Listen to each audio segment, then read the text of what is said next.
welcome to where the furniture isn't always the best, but them views, they are amazing. Welcome, ladies and gentlemen, to the 13th floor, where the furniture isn't always the best and the views, they are amazing. I am your host today, Coach K, and I am here with three of the guys. BJ is doing overtime at work in Orlando somehow. Where them dollars at? I always wonder, like, Art does the same thing. Like, he'll have, like, extended work stuff in Orlando. And I actually have a trip to Orlando. I'm going on Thursday for a conference that's over. I was gonna say, ain't y'all supposed to be meeting up while he's down there? Yeah. While you guys are doing overtime? Yeah, together. My conference in Orlando. Definitely there. I got the rundown from EJ about that and why didn't I take everybody else and the whole family and the whole deal. So I am. It costs money. Well, that's one fact. Seriously. It wouldn't work out. Like, there's no way for me to have the boys there, her there, interacting, leaving her alone, which would cause even more concern in Orlando. So, like, why put yourself through that struggle? Just been like, no, it's spring break, yes, but I'm going to be busy from Friday afternoon all the way until Tuesday night.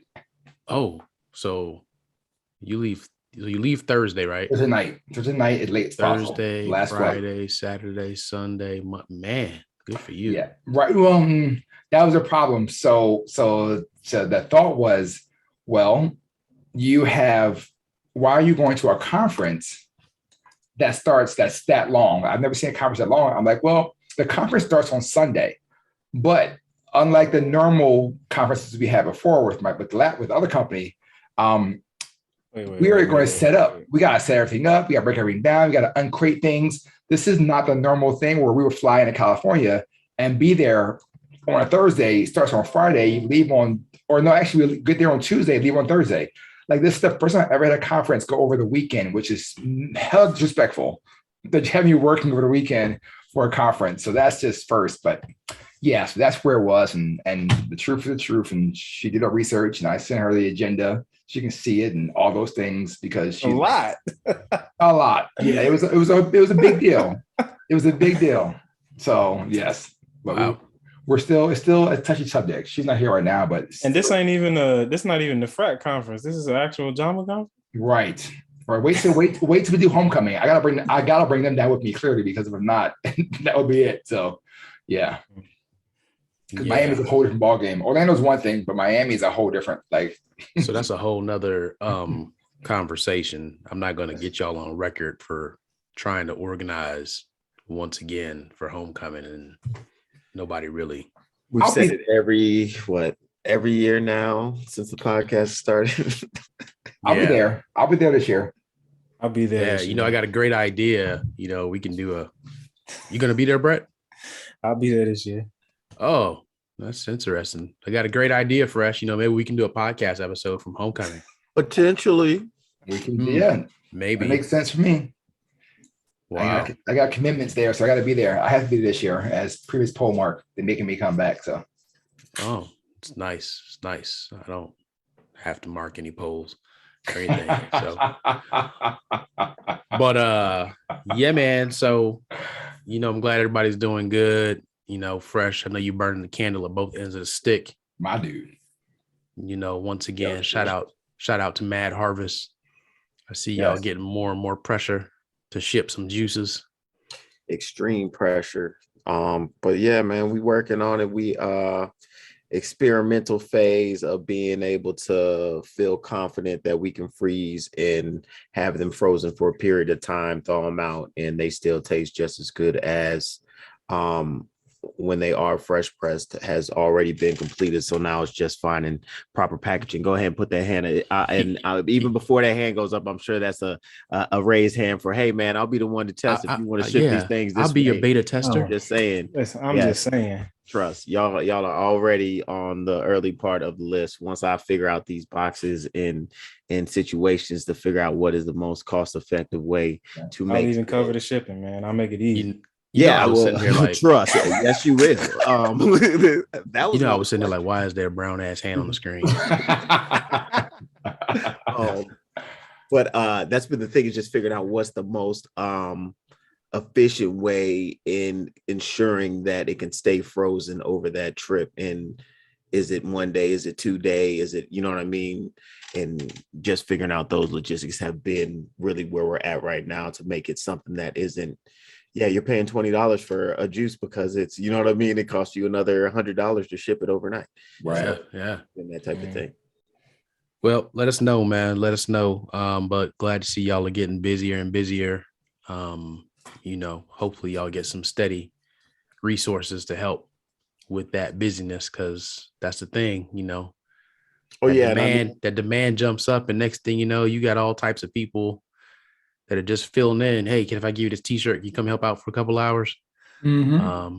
And I know that's where you're at already. So we've been trying to push the lifestyle. The juice is just a trickle down effect of our desire to get more people to consume fresh whole produce.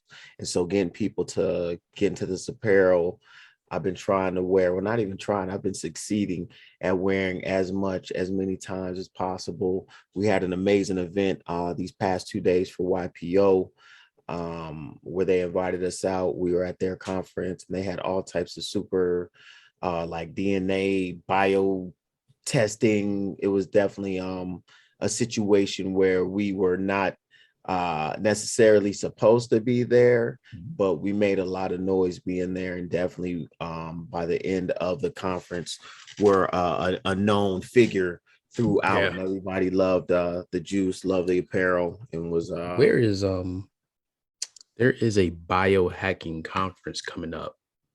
I don't know where it is. I don't think it's in South Florida though. But anyway, hey Art, we got some new followers on YouTube.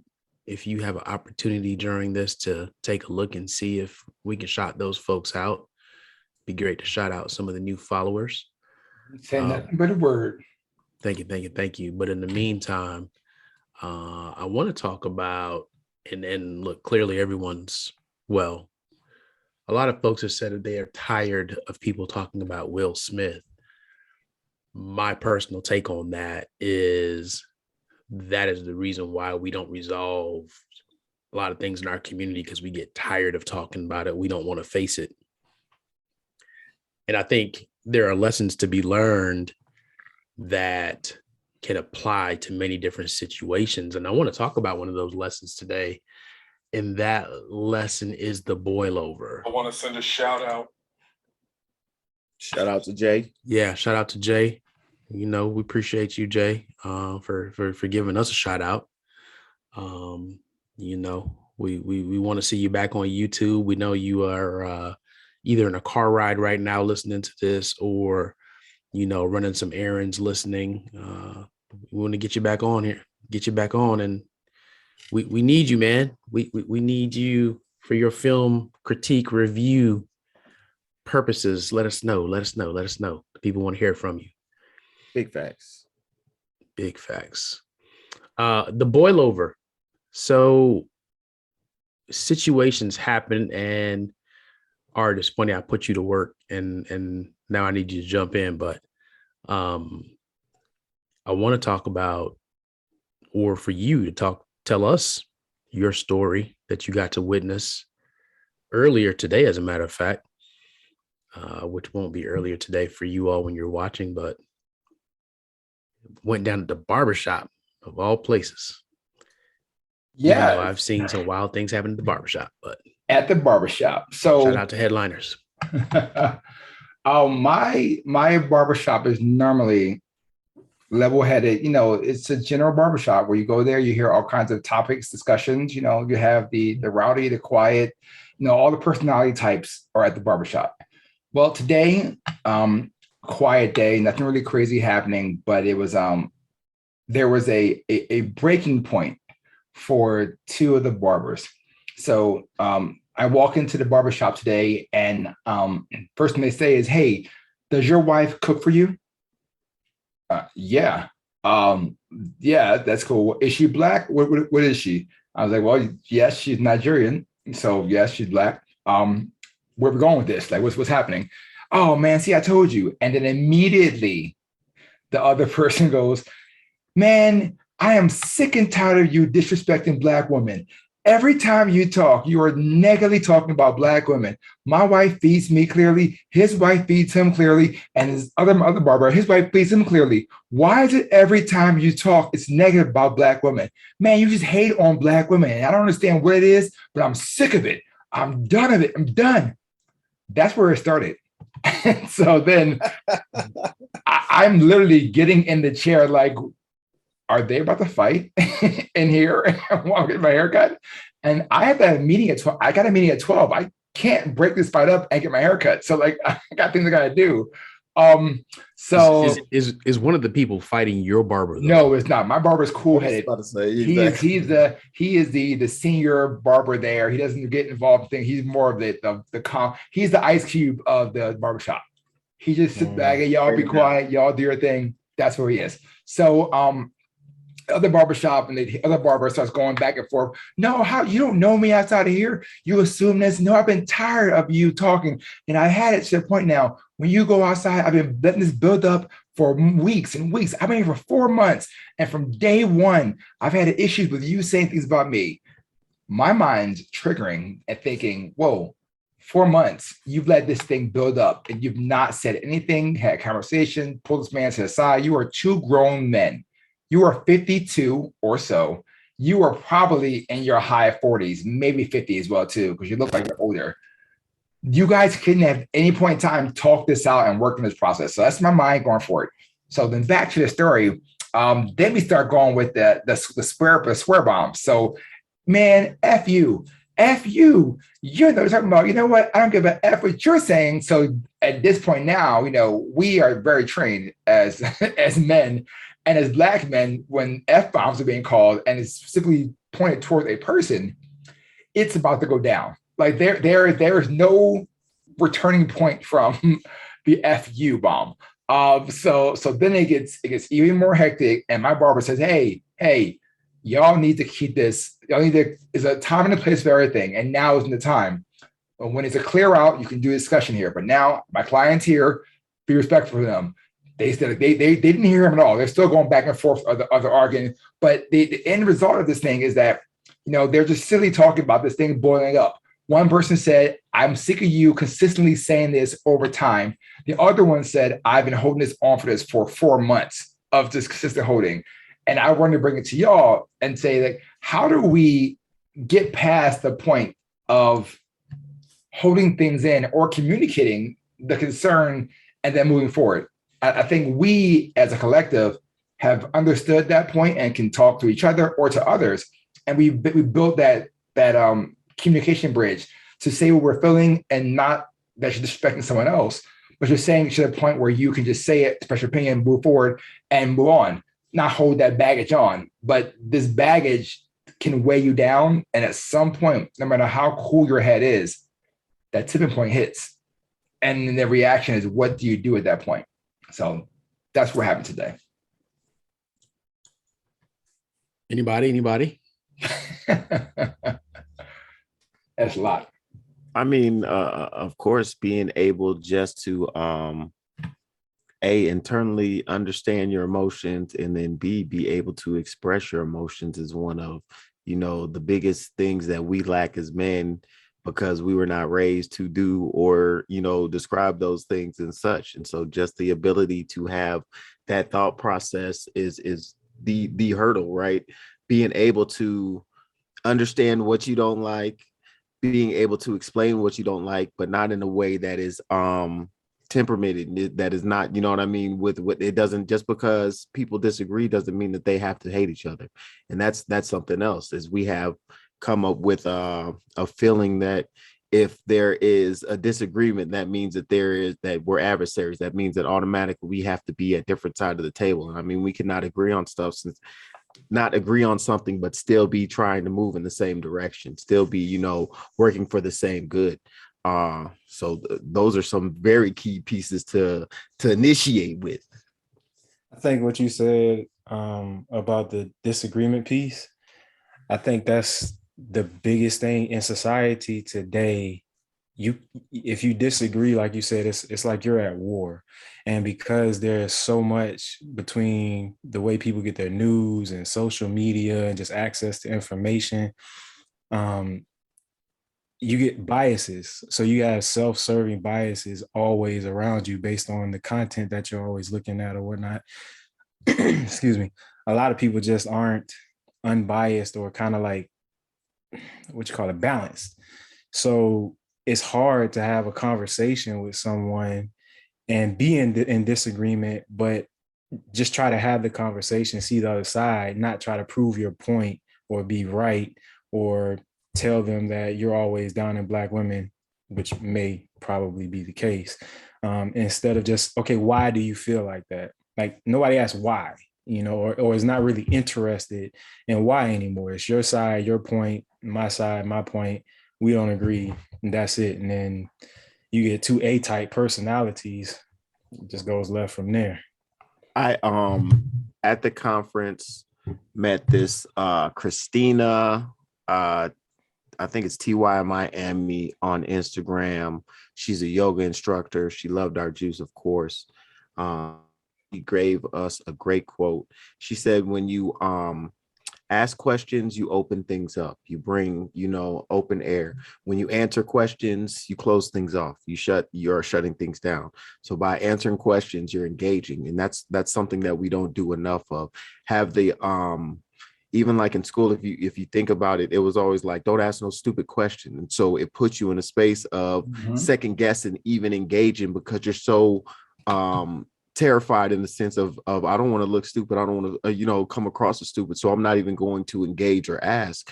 Where being able to engage, being able to ask these questions, that's how dialogue is created. And that's also how understanding is created, through getting past the initial, this is red, this is black, and just butting heads, but then getting to understand, oh, well, wait a minute, I was standing in a different angle. And so look, if you come over here and look at this angle, then you too see it the same way. You know what I mean? Being able to have those things and engage. And I think, you're completely right, because he kept saying, oh, I'm not a punk, and I don't want to think I'm a punk. And I'm tired of this. And this is it literally the entire time was focusing on just that. Nothing else more of the no whys. I don't want to hear your why. I don't want to understand what's going on. Their whys were dead. It was purely, I want you to hear my voice, and I'm going to talk over you, and I'm going to keep talking over you, but then I'm going to talk over you now. And then it's that, all right, to the point where it's a boiling point, and then one person walks out. And then you finally hear him say all of his concerns to the wrong person. Yep. I'm here. I'm leaving. You got to work with this man. You're going to work with him for the next however long it is. Y'all are here, but you don't want to tell him your concerns are. So, yeah. But I'll tell you, that's a big thing in all relationships, right? The more that you are able to come out of that shell and be comfortable in having conversation, being yourself, having dialogue, and being able to engage with a desire for understanding, and not a need to change or to dominate anything, but really with just more of an engaging understanding need, that changes everything. Again, it opens up the ability to have conversation, to have dialogue, instead of by making statements, by answering questions. All you're doing is in a sense closing down and looking to push and finalize whatever's going on, and it doesn't give you the full chance to fully get all the information. I think what happens, and in this particular case, you have these two people, and these two people exist everywhere. Mhm. One person is always going to feel like this is their platform. It could be a platform because people are fuming, but this is their platform where they are the captain. I am right in this space. Mhm. This is the space that I have to be right in, because when I leave here, I will not be right no matter what I do. Yeah. And the other person now feels like I can never be right when I'm around you. That's exactly. So it's always a constant looking for that place where you can be right. And I think we have people in our communities that, because they never get to express that, or they themselves don't realize it, they're always looking for that space where they can be right and feel validated and good, when the truth about it is that you're really on a quest to feel right internally. And when But you you're don't allowed. get that, go ahead. Say no, go ahead. What I was gonna say is, when you don't get that, you it's almost self-sabotaging behavior, because that's how you live. And I think we run into this person more often than not. We've all probably struggled with it at one point in time. Just that need to feel right, and the pressure and frustration when you kind of back yourself into a corner, and then you got to be on all of that rah stuff just to save face or hold your position, when we should be more solution oriented than being right about the situation. If you guys think about it, the most instigative, I don't even know if that's a word, somebody look it up, the most upsetting thing that you can do in a situation like that is when you just tell somebody, all right, cool.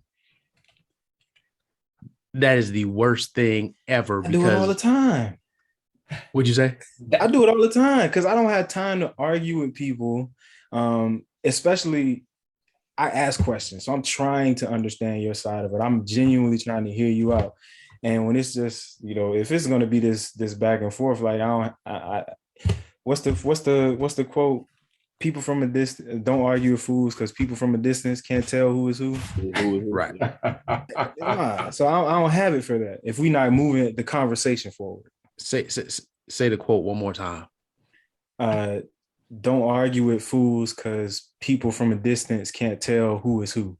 Can't tell who is who.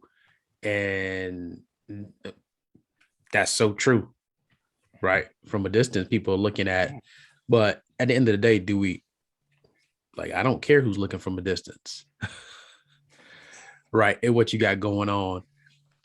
And I mean, Brett, all of you have seen me do this. When I'm asking questions, I'm really not asking questions for me. I'm asking questions for you. Vortex. Trying to get you to think yourself through and get, realize where you're at. And then if that doesn't work, then I'm just like, oh, okay. All right. And I'll smile at you and be done. And people can't stand that.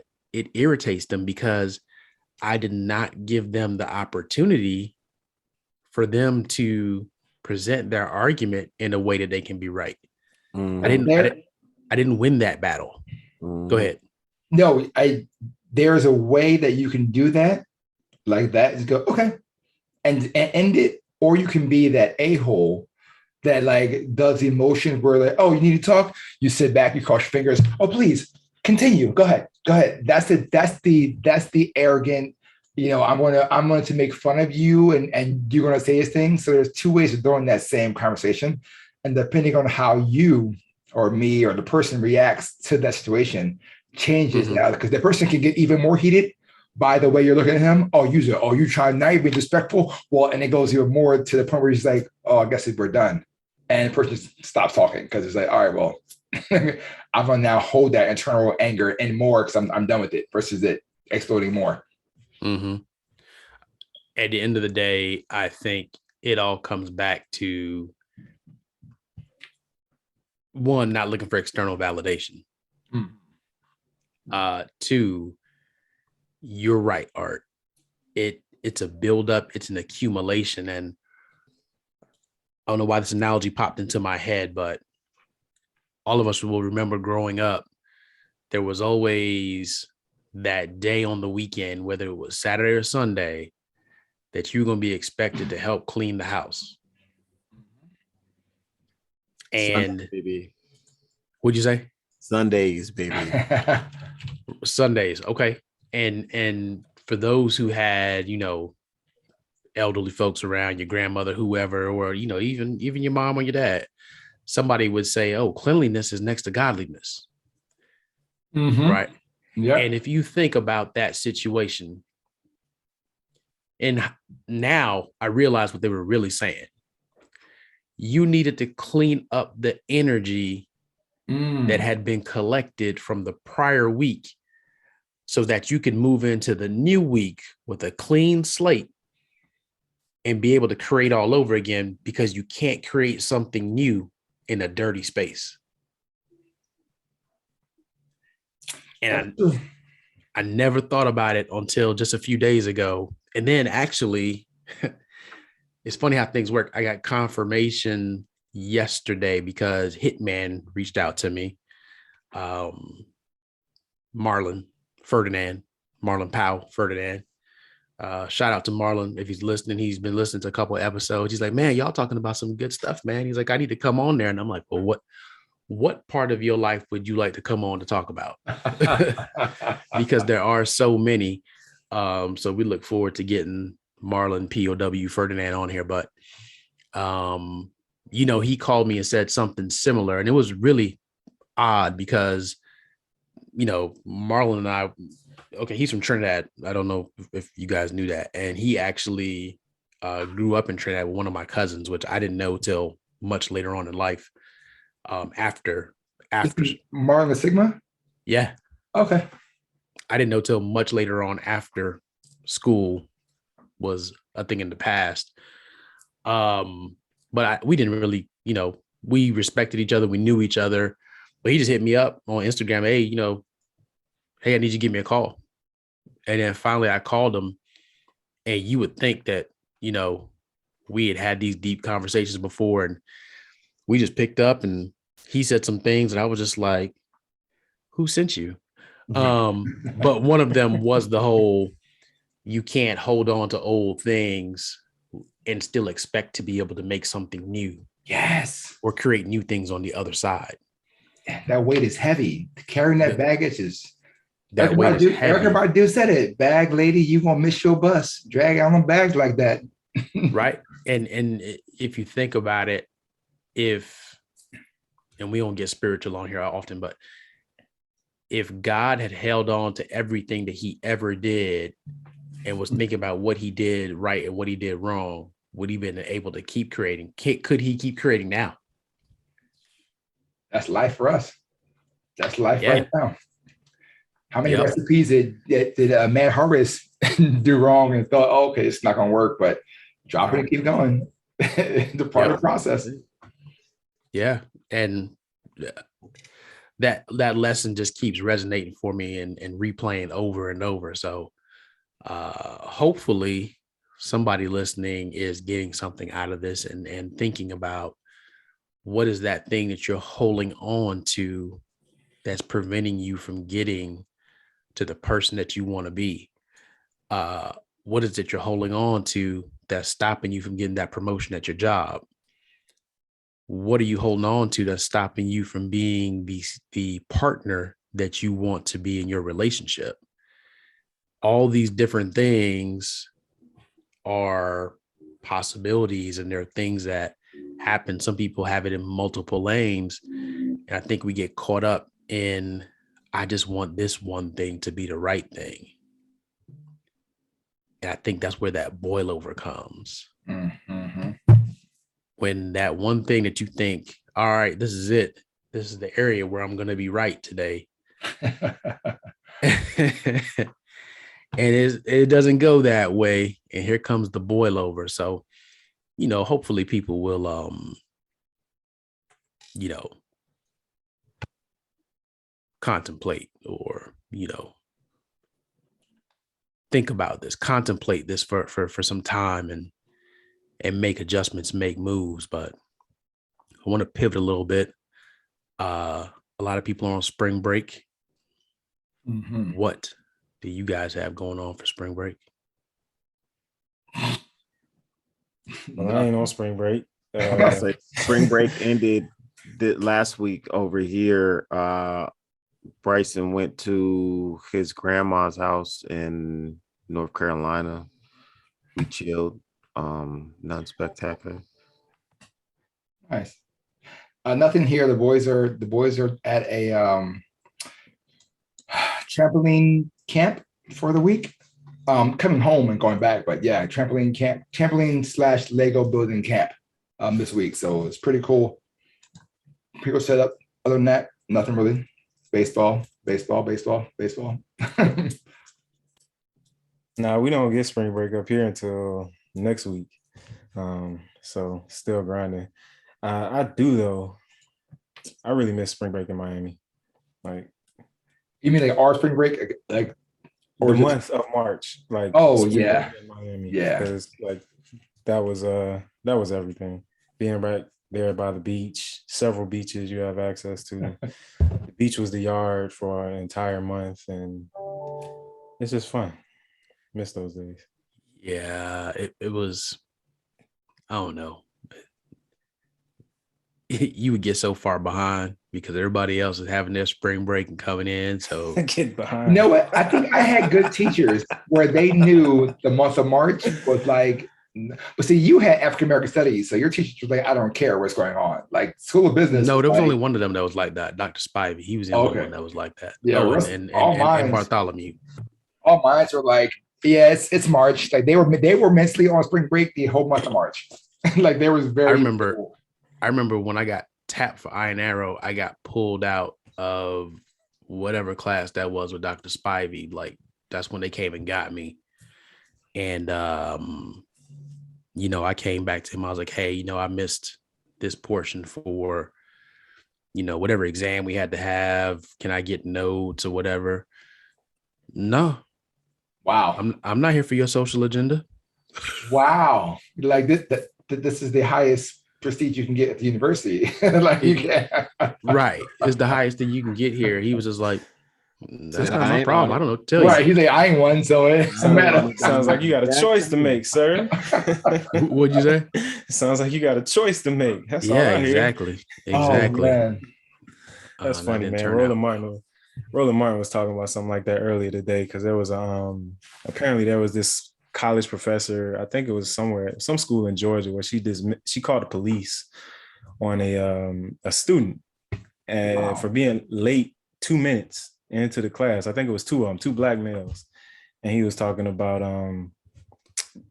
that situation, how crazy it is, first of all, for a college professor to even feel the need to call armed policemen to come and escort two black males out of class for being 2 minutes late. It's just ridiculous, especially with everything that goes on with the police. But then he goes on to talk about how he maneuvered his way through college because he worked at a local newspaper and he just didn't care about his classes. So he would show up to a class 15 minutes late, leave 15 minutes early, turn his work in, but he would like tell the professor, like, look, I'm not here for your grade. I'm only here to get a piece of paper. And if I can get the piece of paper and be better prepared for my career as a news with this paper or writing papers or being in broadcast journalism or whatever, I'm good to go. So, but his, and it's just funny, the approach he took to it was, yeah, I did it, but, I was that good. Yeah, I would get C's, but look at where I am now versus some of the people he had on that were more disciplined in their approach. Some of them having been past college professors and like, oh no, it's disrespectful to come in the middle of a lecture and yet I dismiss them too or what have you. And he's just like, yeah, I mean, they have choices to make as adults. There should be consequences. But Wow. his point was, is there the crime, the consequence has to fit the crime. Should you be getting called the police because you're 2 minutes late or 15 minutes late or whatever? Or should you just get docked some points? You know, it's like, let's be reasonable here. I can't remember who it was, man. Just this week, I was telling somebody, I was like, hey, you know, they don't print GPAs on diplomas, right? On degrees. Exactly. Thank God. Right. I'll be looking for them transcripts, though. They do. But I tell you what, if you learn interviewing skills, your interviewing skills will trump those transcripts. All day, every day. They won't be digging back in nothing. Not at all. Anyway, fellas, we're gonna keep this thing moving. I think this was enough for the people. We've been dropping some pretty serious stuff on them lately. So in the spirit of podcasttainment, I'm coming to Art first with Art's Corner. I'm going to go back on the holding the weight and carrying the bag with you. That in itself can hold you down so much. And I didn't have the opportunity to tell these wonderful men at the barbershop. Like, I wanted to pull them aside one at a time, but I couldn't. So I'm telling you, every single listener out there right now, please,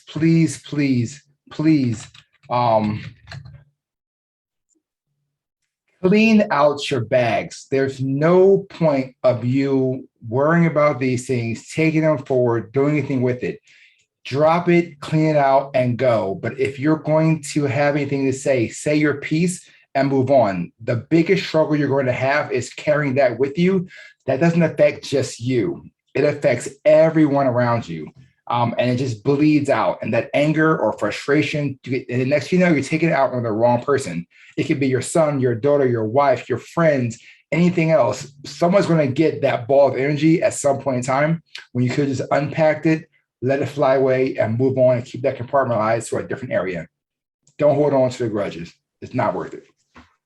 I'm glad you said that, Art, because were you there to see the final resolution of that whole situation? Or when I left, I tried to be the bigger person, went over to both of them and said, hey, listen, y'all have a better day today. Y'all get well. And each person individually walked out to one, walked it back to the person. They were separated. But I told them, hey, listen, tomorrow's gonna be better. Go through your day to day and just let it go. And I walked out. And both of them said, thank you.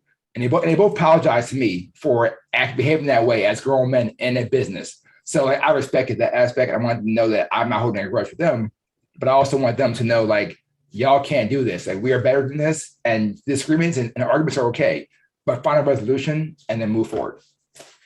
These are two barbers, right? Two barbers, at least 47 or older, and one guaranteed 52. He said, I'm 52. I said, you got to fix that. At 52, wisdom has no age, and 52, you already passed that age of wisdom.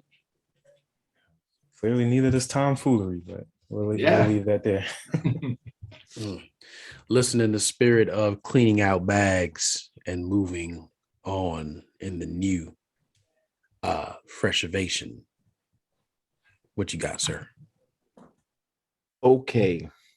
So this week, sometimes it is okay to go ahead and yell and cry in the bathroom, and so that you can go ahead and be your best self out in the public hands of America. What do I mean by this? Sometimes you let the stress get to you, anxiety, things going on, stuff jumping around. You might need to go ahead and have that release button where it's like, I do need to just go ahead and let some of this emotion out. Don't be afraid of letting that emotion out, being able to, get yourself, just like we were talking about, having full conversations and getting things out within some type of argument. You need to be able to do these same things when you were feeling potentially anxiety, depression, any of these things, to go ahead and have that time and space to go ahead and let it out, get it out. Don't be afraid to cry or to go ahead and, be emotional, but do it in a cleansing form and not just in a wallowing form. Be able to allow it to escape. Maybe you need to go to one of these break rooms where they have a whole bunch of different things that you can break up and crack and destroy. But it is okay to get that emotion out so that then you can go ahead and move forward being your best self and have that time of understanding and relief. Me myself, this weekend I went into a full conniption in preparation for this conference that we wound up having these last 2 days, because it was something that was kind of it wasn't really thrown on us, but it was a big event. We had a lot of stuff and moving parts going on, and then just being able to, the freshness of our juice, trying to facilitate making sure we could deliver the best product in the way that we wanted to, had me, you know, on high anxiety, feeling a lot of pressure. I went ahead and did have myself a release. But once I got back into it and was able to you know, take a shower, calm down, man, we knocked that thing out the park. It was just as fresh-avated as it should be. But it is okay to go ahead and have that release, allow yourself that release in order to get yourself back aligned and ready to function. That's preservation for this week. Make it happen. Matt Harvest. We can't Top see. of the harvest. We just see your head. It looks crazy. But well said, sir. Well said. And I think that was a great 1-2 combo you guys just put out there. And ladies and gentlemen, please don't get it twisted. Don't come into our break room trying to have your conniption. That would not be the place to be, to do that. There's you know, there's many ways up to this 13th floor. When you act out, there's only one way down. But I do want to talk to the people that so we've gone up and we've actually had 121 followers at some time, and we lost 2 people. I'm not sure why we lost them. It just lets me know that we're doing our job, because for the longest we just kept gaining people. We didn't lose anybody. So we said something that rubbed somebody the wrong way. The only thing that I would say is, you know, just like your exit interview at work, you know, let us know, you know, what didn't you like? What rubbed you the wrong way? Why'd you leave? We want to know the feedback, you know, share it with us. But out with the old, in with the new. So welcome to our 3 new followers. Bam. Yale Radiocast. We appreciate you. Keep It a Hundo TV. We appreciate you. I think both of those are existing channels that actually have followers and shows. So check out Yale Radiocast. Check out Keep It a Hundo TV. And special thank you to Wendy Jock. And I'm going to say it that way because that's the name that says that it followed us. So yeah, thank you for following us. Shout out. We appreciate you. Thank you for your subscription. Yeah, so other than that, gentlemen, I think that's our show today. There was something else slick that I wanted to say out of my mouth, but maybe it's not meant for me to say, so I'm just gonna leave it the way it is. Yeah, so thank you all for joining. We appreciate you being here, where you get the real life manifestation embodiment. That's not the right word. I just can't say it. I feel it though. We know what you're saying. We can feel the words. It's the congestion. It's the congestion. I just can't. It won't come out correctly. But embodiment. There you go. Yeah, there we go. Yeah, I'm gonna go work on my sight words with Asher. But yeah. So the real embodiment of the successful Black man. And by no means does that mean that we're perfect or that we know everything, but it just means that we're willing to commit to sharpen each other, share the knowledge, and hopefully have you share knowledge with us. That's our show, ladies and gentlemen, this week on the 13th floor. That's it for now, folks. There it is, ladies and gentlemen. We're done here on the 13th floor, where the furniture isn't always the best, but the views are Amazing.